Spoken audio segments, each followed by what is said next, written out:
Yeah, and then of course, that's probably why they worked. Well, it is the reason why they worked it around the first movie because Yeah. they had to, make sure everything, was set in absolute place. And Yeah.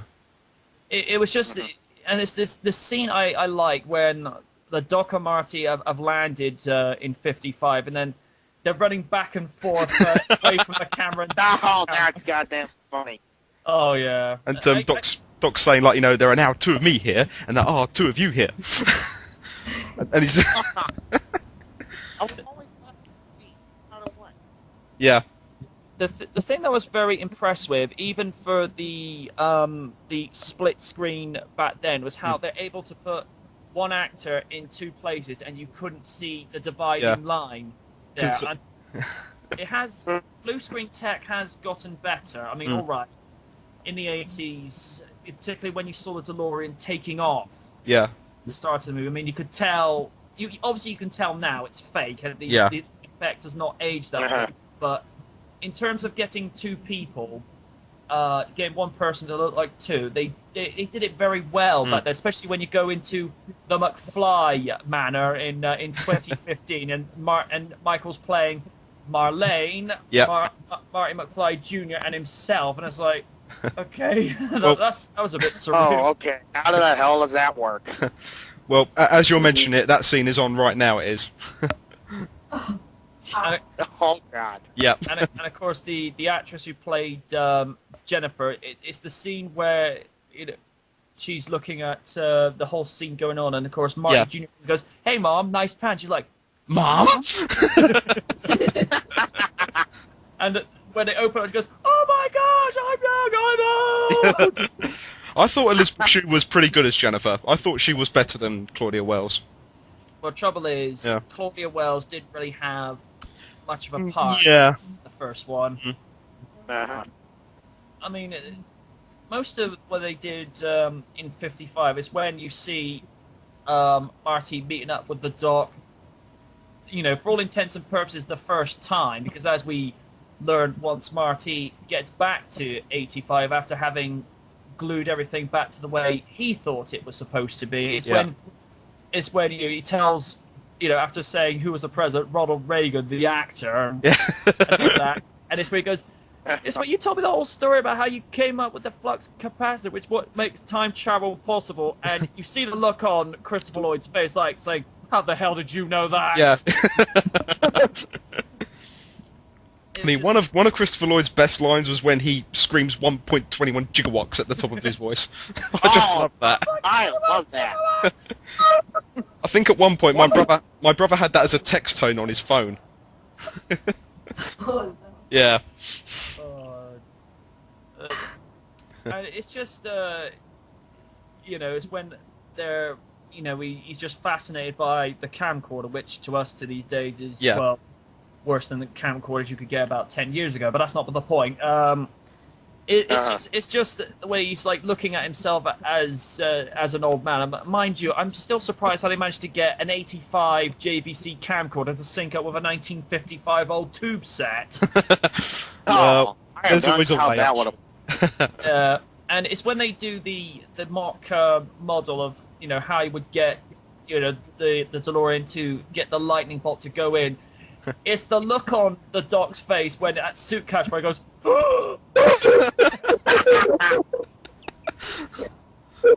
it's just so well done. And one of the bits to this day that I particularly like for part 2 is where you hear Leah Thompson going, "When I'm older, I'm gonna let my kids do everything they want." He goes, "I'd like that in writing." Yeah, me too. Yeah. Here's something that my brother brought up the other day. He goes, when Marty would have gone old enough, by the time he got back to the altered reality, wouldn't his parents have remembered someone looking like him from when they got together? And I remember sort of saying to him, "You know what? You've actually got a very good point there." Mm-hmm. I do remember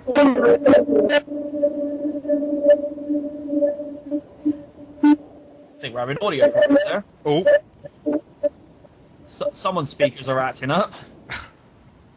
Sorry, Angel, you were trying to say? Yeah, I remember thinking that, and it was just kind of, when he got back, I was just like, it was just nagging at the back of my mind. I was like, okay, I'm just going to leave it alone, not make a big deal about that. Because you briefly... Go on, Angel. No, I'm done. Go ahead. Okay. No, because you briefly hear Biff mention that he says you're supposed to be in Switzerland. Yeah. So it's like he's obviously out of the country in some form, but Mind you, it's just a little bit messed up when he gets back to the 1985 A, as the doc says on that blackboard, and how everything's just gone so twisted, and how Biff, having the ego that he does, he turns the old courthouse into his personal hotel. I'm like, okay. I mean, speaking of Biff, I've read in Sci-Fi Now magazine, they recently did their top 30 sci-fi baddies of all time, and Biff came in at number 5. Wow. Oh, that's close. So, and that just shows how bit of a badass Biff was. He wasn't really the brightest bad guy, but he certainly had an ego. Oh yeah. And as soon as he put his mind to something, he can do nasty, couldn't he? The thing that made me laugh, particularly in regards to Biff in part 2, was when you have old Biff and 55 Biff. It goes, well, why don't you make like a tree and get over? Make like a tree and leave. You sound like a damn fool when you get it wrong. So I like it when he drives him back and he's like saying, "Hey, how do you know where I live?" Yeah, get out the hell of my car, old man.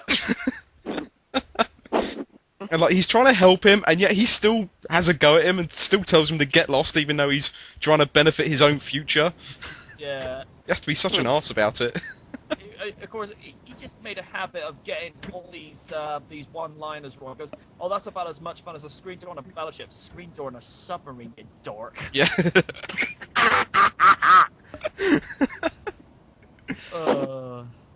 Because I think what one line I liked that Biff said was when Marty is spying on him as he's going to pick up his car. And, excuse my language a minute here, Angel, it's when the mechanic says $300, he goes, $300 for a couple of dents? No, that's bullshit. And then the mechanic goes, no, it's horseshit, it was covered in it. Yes. And it's funny, because when you look at parts 2 and 3 now, with some of the scenes and lines that get said, when it gets to part 3, it slowly starts to make sense. I mean, you see in part 2 where Biff's watching this scene from The Good, the Bad, and the Ugly, how he uses a makeshift bulletproof vest. Yeah. And then how in part 3, Marty has applied that method. He has, yes. Yeah. That did work. In part 2 goes, I'll never get to see the Old West. Perhaps I should devote my scientific mind to the greater mystery of the world. Women. I was like, whoa. Oh, I was like, I ain't thank God Angelina's not on here. I remember sort of thinking, I ain't touching that. It's like, no, that's not worth it. But it is amazing the longevity that the franchise has enjoyed, because I cannot really think of too many movie series that has really strengthened over time, because when you look at the quality of the writing, I mean, all right, special effects are special effects. I mean, they age over time anyway, but in terms of the enjoyment factor of it, I mean, Back to the Future is one of those series where you can reintroduce it every 5 to 10 years, and it acquires more fans to its fan base as it goes along. I mean, it's the same. It's the same way and thinking with Knight Rider. I mean, Back to the Future has that, same kind of longevity as Knight Rider does. Although, as much as as most people know, I love Knight Rider to the point that it's fanatical and obsessive. But Knight Rider is one of those ones, like Back to the Future, you can reintroduce it every so generations, and people look at it and it's like, you know what, this is actually decent. I can actually enjoy this.